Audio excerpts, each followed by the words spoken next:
My name's Erik Mason, I'm 1/3 of NdroiDBeats, and today we're going to do the breakdown on the process of how I made the beat for F Your Boyfriend by Famous Kid Brick.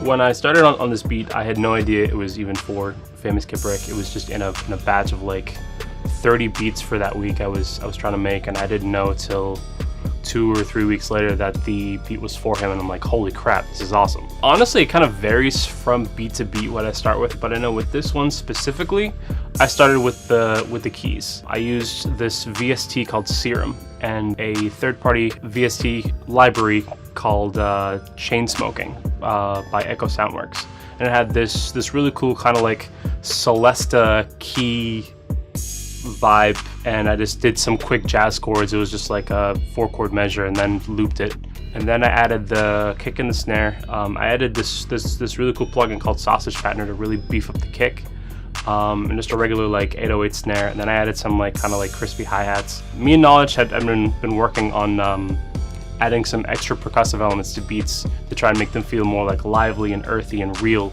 and Knowledge had been playing around with the sample of Timmy Thomas, Why Can't We Live Together, and he took it from the normal like do do do do do do thing into like a cha-cha groove, and it sounded really freaking cool. So he sent me over the 8-bar loop, and I threw it in there. I'm like, yo, it's a wrap. So I threw that in there. I added the 808 because it was missing that like boom, and then I dug into the sample library. It's the Kingsway Music Library by Frank Dukes. It's been sampled by everybody from 40 to Boy Wonder to Scott Storch. Like everybody huge has had their hands in this library. And there was this ride cymbal loop from the Baked Goods Volume 1 pack, which is mostly drums, and I threw that in there on the second part of the verse and the hook, and it sounded really cool. It was really crispy, you know, everything was grooving.